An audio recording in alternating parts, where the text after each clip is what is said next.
അവിടെ നിന്ന് അവരതിൽ നിന്ന് മദീനയിലെത്തി അവർക്ക് ഈ ഒരു ബേജാറും കാര്യങ്ങളുമൊക്കെയായിട്ട് അവർ രോഗിയായി. രോഗശയ്യയിൽ ഉമ്മ കിടപ്പിലായി. നാട്ടിൽ എന്തൊക്കെയോ ഊഹങ്ങൾ പ്രചരിക്കുന്നുണ്ട് എന്നുള്ളതൊന്നും മഹദിയായ പാവം ഉമ്മ അറിഞ്ഞിട്ടില്ല. അവരതൊന്നും മനസ്സിലാക്കിയിട്ടില്ല. തകരെ രോഗശയ്യയിൽ കിടപ്പായി, ഒന്നും അറിയാതെ. ജനങ്ങളൊക്കെയാണെങ്കിൽ ഇവരറിയാതെ നാട്ടിൽ ഈ സംസാരമാണ്. മുനാഫിഖിന്റെ നേതാവ് അബ്ദുല്ലാഹിബ്നു ഉബയ്യ് ഇബ്നു സലൂൽ കുറെ കാലമായി കുടിപ്പകയും കൊണ്ട് നടക്കുകയാണ്. മുസ്തഫ സല്ലല്ലാഹു അലൈഹി വസല്ലമിന്റെ നുബുവത്താണ് അവന്റെ പ്രശ്നം.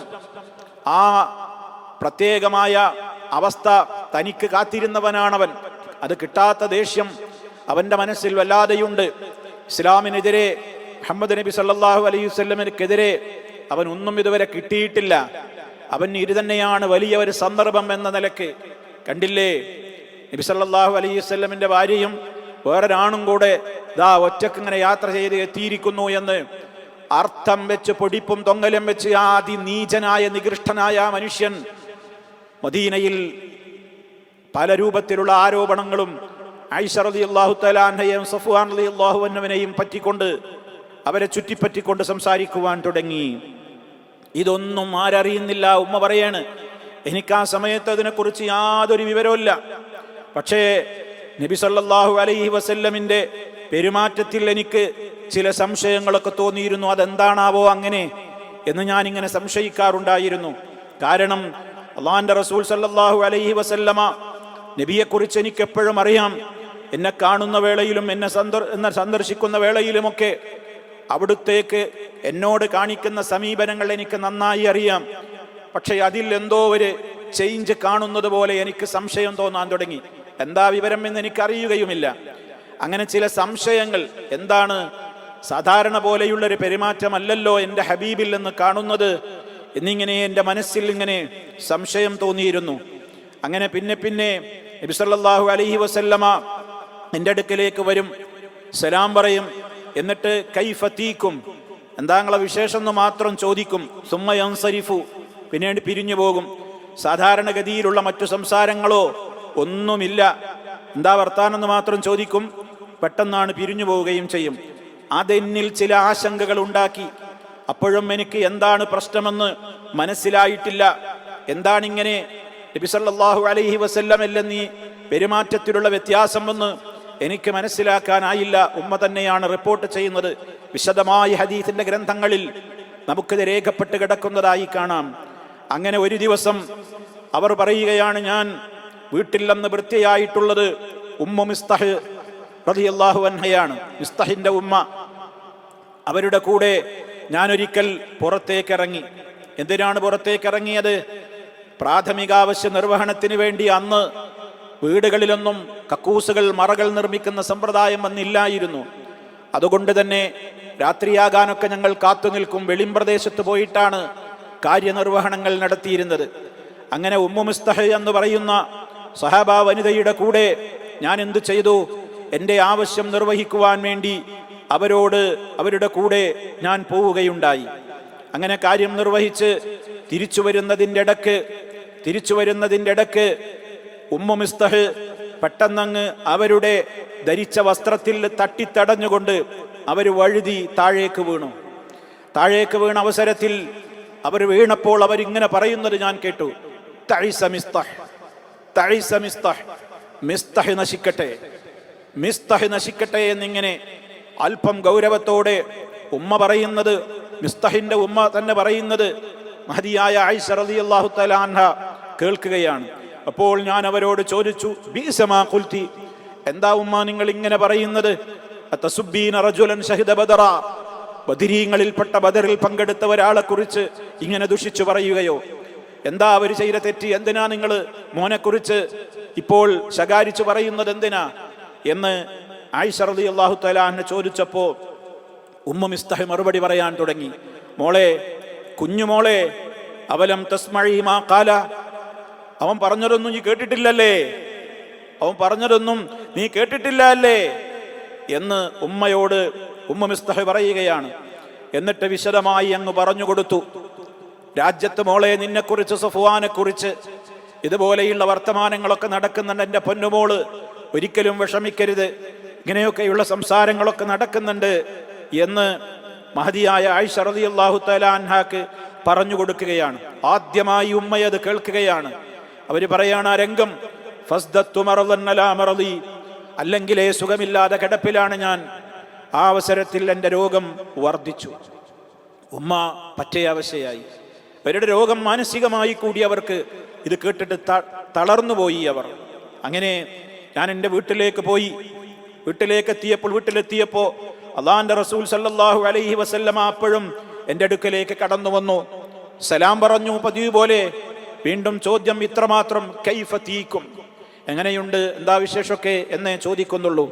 ഫഖുൽതു, അപ്പോൾ ഞാൻ ചോദിച്ചു, വേറെ വർത്താനൊന്നും പറയാതെ പോകാൻ നിൽക്കുകയാണ് അള്ളാന്റെ റസൂൽ. ഞാൻ അള്ളാന്റെ റസൂലിനോട് ചോദിച്ചു,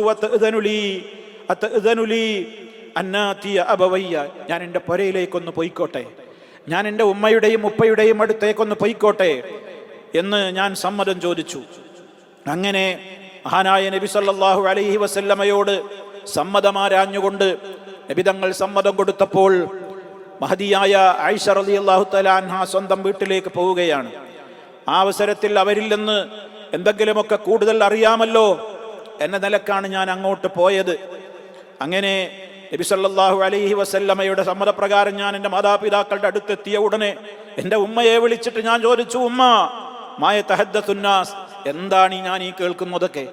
ജനങ്ങൾ എന്തൊക്കെയാ ഉമ്മ പറയുന്നത്? എന്താണ് ഉമ്മ ഇനി ഞാൻ ചെയ്യേണ്ടത്? ഉമ്മ ആശ്വസിപ്പിച്ചു, മോളെ, യാ ബുനയ്യ ഹവ്വിനി അലൈക്, മോളെ സാരല്ല മോളെ, എൻ്റെ മോളതൊന്നും അത്ര കാര്യമാക്കണ്ട. ഫവല്ലാഹി ലഖല്ലമാ കാനത് ഇംറഅത്തുൻ ഖത്തു വദീഅത്തുൻ ഇൻദ റജുലിൻ യുഹിബ്ബുഹാ വലഹാ ദറാഇറു ഇല്ലാ അക്സർന അലൈഹാ. മോളൊരു കാര്യം മനസ്സിലാക്കണം, ഏതൊരു സുന്ദരിയായ പെൺകുട്ടിയും ആ സുന്ദരിയായ പെൺകുട്ടിയെ ഇഷ്ടപ്പെടുന്ന ഒരു ഭർത്താവിൻ്റെ അടുക്കൽ ഉണ്ടായിരിക്കെ ആ ഭർത്താവിന് വേറെയും ഭാര്യമാരുമുണ്ടെങ്കിൽ ഇത്തരം കുട്ടികളെ സംബന്ധിച്ച് ചില വർത്തമാനങ്ങളൊക്കെ നാട്ടിൽ നടക്കുക സ്വാഭാവികം മാത്രമാണ്.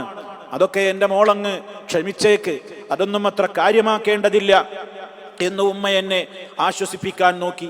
ആ അവസരത്തിൽ ഞാൻ പറഞ്ഞു, സുബ്ഹാനല്ലാഹ്, സുബ്ഹാനല്ലാഹ്, എന്താ ഉമ്മ ഈ പറയുന്നത്? അല്ലാഹു മഹാപരിശുദ്ധൻ, അവലഖദ് തഹദ്ദസ അന്നാസു ബിഹാദാ, ജനങ്ങൾ ഇങ്ങനെയൊക്കെ പറയുന്നു എന്ന് പറയുന്നത് അപ്പൊ ശരി തന്നെയാണല്ലേ?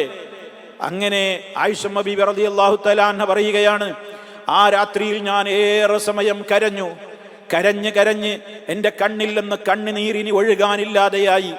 വലാക് തഹിലു ബിനൗം, അന്നത്തെ രാത്രിയിൽ എൻ്റെ കണ്ണിൻ്റെ ഒരു പോള അതിൽ ഉറക്ക് എന്നെ തടവിയതേയില്ല. അങ്ങനെ നേരം പുലരുവോളം ഞാൻ കരഞ്ഞുകൊണ്ടിരുന്നു. ഈ അവസരത്തിൽ ഫദഅ റസൂലുള്ളാഹി സ്വല്ലല്ലാഹു അലൈഹി വസല്ലം, നബി സ്വല്ലല്ലാഹു അലൈഹി വസല്ലമ അലി ബിൻ അബി ത്വാലിബ് റളിയല്ലാഹു അൻഹുവിനെയും ഉസാമത്ത് ബിൻ സൈദ് റളിയല്ലാഹു അൻഹുവിനെ പോലെയുള്ള ആളുകളെയും ഒക്കെ വിളിച്ചുകൊണ്ട് ചില കാര്യങ്ങളൊക്കെ കൂടിയാലോചിക്കാൻ തുടങ്ങി. എന്താണ് ഇങ്ങനെയൊക്കെയുള്ള വിഷയങ്ങൾ?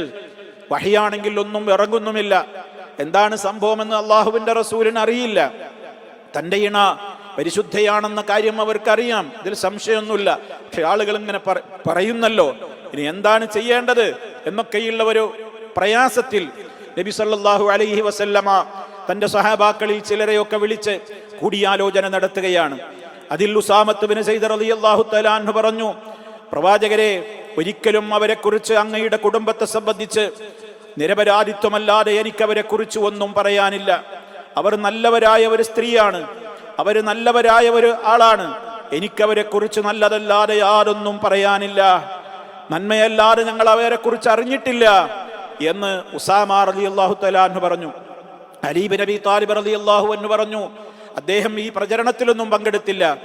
അദ്ദേഹം പറഞ്ഞത് മറ്റൊരു വാചകമാണ്, യാ റസൂലല്ലാഹ്, അല്ലാഹുവിന്റെ റസൂലേ, ലം യുളയ്യിഖില്ലാഹു അലൈക വന്നിസാ സിവാഹ കസീർ. പ്രവാചകരെ, അല്ലാഹു സുബ്ഹാനഹു വ തആല അങ്ങേക്ക് സ്ത്രീകളെ കിട്ടാത്തൊരു പ്രശ്നമൊന്നും, ഒരു ഞെരുക്കൊന്നും ഉണ്ടാക്കിയിട്ടില്ലല്ലോ. വന്നിസാഉ സിവാഹ കസീർ, അവരല്ലാതെ വേറെയും പെണ്ണുങ്ങളൊക്കെ ഉണ്ടല്ലോ എന്ന അർത്ഥത്തിൽ സംസാരിച്ചു. അത് അവരെ കുറ്റപ്പെടുത്താനൊന്നുമല്ല. അടുത്ത വാചകം അതിന്റെ തെളിവാണ്. വഇൻ തസ്അലിൽ ജാരിയ തസ്ദുഖക, ഇനി വേണമെങ്കിൽ നിങ്ങൾ ചോദിച്ചു നോക്കൂ, അതാ നമ്മുടെ വീട്ടിലെ അവളോടൊപ്പം എപ്പോഴും നടക്കുന്ന പരിചാരികയായ ബരീറത്ത് എന്ന് പറയുന്ന വേലക്കാരിയുണ്ട്, ബരീറയോടൊന്ന് ചോദിച്ചു നോക്കൂ, അറിയാം നമുക്ക് ആയിഷമ്മ ബീവിയെ കുറിച്ച് എന്ന് അലി റളിയല്ലാഹു തആല അൻഹു പറഞ്ഞു. നബി സല്ലല്ലാഹു അലൈഹി വസല്ലമ അലി റളിയല്ലാഹു അൻഹു പറഞ്ഞ സൂചനയുടെ അടിസ്ഥാനത്തിൽ ബരീറയെ വിളിപ്പിച്ചു. എന്നിട്ട് ചോദിച്ചു, ബരീറ, നിനക്ക് സംശയകരമായ വല്ല കാര്യങ്ങളും ഇത്രയും കാലം ആയിഷയുടെ കൂടെ നടന്നിട്ട് നിനക്കങ്ങനെ വല്ല സംശയത്തിന്റെ വല്ല സ്വഭാവങ്ങളും അവരിൽ നിന്ന് കണ്ടതായി അറിയാമോ എന്ന് ചോദിക്കുകയാണ്. ബരീറ കൈമലർത്തിക്കൊണ്ട് പറയുകയാണ്, ലാ വല്ലദീ ബഅസക ബിൽ ഹഖ്, സത്യവുമായി അങ്ങേയച്ച അല്ലാഹുവിനെ തന്നെയാണ് സത്യം, അവരിൽ നിന്ന് ഒരു കാര്യവും ഇന്നുവരെ എനിക്ക് കാണാൻ സാധിച്ചിട്ടില്ല. അവരെക്കുറിച്ച് മോശപ്പെട്ട് എന്തെങ്കിലും ഒന്ന് പറയാൻ എനിക്ക് ഇന്ന് വരെ ഒരിക്കലും എൻ്റെ അനുഭവത്തിൽ ഉണ്ടായിട്ടില്ല. പിന്നെ പെൺകുട്ടിയല്ലേ, ഒരു മോളല്ലേ, ആ ചെറുപ്പത്തിൻ്റെ ഒരു പ്രത്യേകമായ ചില വൈകല്യങ്ങൾ ഉണ്ടാകും എന്നുള്ളത് സ്വാഭാവികമാണല്ലോ. അതും എന്താണ്, സ്വഭാവത്തിലൊന്നുമല്ല. അവർ ചിലപ്പോൾ മാവൊക്കെ അങ്ങനെ കുഴച്ച് വെച്ചിട്ട് അവിടെ തന്നെ ഇരുന്നിട്ടാണ് ഉറങ്ങും. അപ്പം ആട് വന്നിട്ട് ആ മാവൊക്കെ തിന്നുപോകും, അത്രയേ ഉള്ളൂ. അങ്ങനെ ചില അശ്രദ്ധയൊക്കെ അവർക്ക് ഉണ്ടാകാറുണ്ട് എന്നുള്ളതല്ലാതെ മറ്റ് യാതൊന്നും അവരിൽ നിന്ന് എനിക്ക് അനുഭവപ്പെട്ടിട്ടേ ഇല്ല എന്ന് ബരീറ റളിയല്ലാഹു അൻഹ അവരും സാക്ഷ്യം വഹിക്കുകയാണ്. നബി സല്ലല്ലാഹു അലൈഹി വസല്ലമ അവിടെ നിന്ന് എഴുന്നേറ്റ് പോയി. എന്നിട്ട് നബിക്ക് മനസ്സിലായി, ഇതെന്റെ ശത്രു അബ്ദുള്ളയും അവന്റെ കൂട്ടരുടെയും വേലയാണ്. അങ്ങനെ അള്ളാഹുവിന്റെ റസൂല് സല്ലല്ലാഹു അലൈഹി വസല്ലമ സഹാബികളുടെ അടുത്തേക്ക് ചെല്ലുകയാണ്.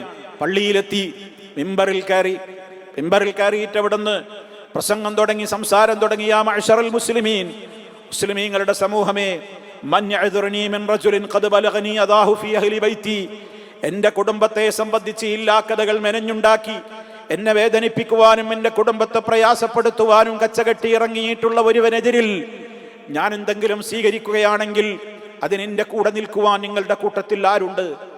നബി സല്ലല്ലാഹു അലൈഹി വസല്ലമിന്റെ ഉറച്ച സ്വരത്തിലുള്ള ശബ്ദം മിമ്പറിൽ നിന്ന് മുഴങ്ങുകയാണ്.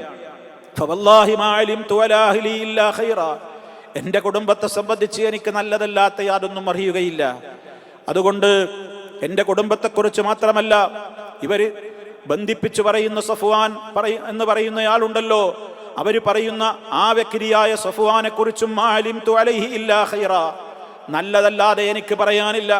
മാ കാന യദ്ഖുലു അലാ അഹ്ലി ഇല്ലാ മഈ, എന്റെ കൂടെയല്ലാതെ എന്റെ വീട്ടിലേക്ക് അദ്ദേഹം വന്നിട്ടേയില്ല, വരാറുമില്ല. അങ്ങനെ ആ മിമ്പറിൽ നബി സല്ലല്ലാഹു അലൈഹി വസല്ലമ ഇങ്ങനെ സംസാരം നടത്തിക്കൊണ്ടിരിക്കുമ്പോൾ സഅദ് ഇബ്നു മുആദ് റളിയല്ലാഹു തആല അൻഹു എഴുന്നേറ്റിട്ട് പറയാണ്, യാ റസൂലല്ലാഹ്, അല്ലാഹുവിന്റെ റസൂലേ, അവന്റെ കാര്യം ഞാൻ ഏറ്റെടുത്തോളാം. അവനെങ്ങാനും ഞങ്ങളുടെ കുടുംബമായ ഔസുകാരനാണെങ്കിൽ അവന്റെ തല ഞാൻ കൊത്തിക്കളയും, അവന്റെ തല ഞാൻ വെട്ടിക്കളയുക തന്നെ ചെയ്യും. ഇനി അവൻ ഖസറജിൽപ്പെട്ടവനാണെങ്കിലോ നിങ്ങൾ എന്താണ് പറയുന്നതെങ്കിൽ അപ്രകാരം ചെയ്യാൻ ഞങ്ങൾ സന്നദ്ധരാണ് എന്ന് പറഞ്ഞു നിർത്തിയപ്പോ സഅദ് ഇബ്നു ഉബാദ എഴുന്നേറ്റു. നോക്കണം നിങ്ങൾ, അദ്ദേഹം ഖസറജിന്റെ നേതാവാണ്. ഖസറജ് ഗോത്രത്തിന്റെ നേതാവായ സഅദ് ഇബ്നു ഉബാദ റളിയല്ലാഹു അൻഹു എഴുന്നേറ്റു.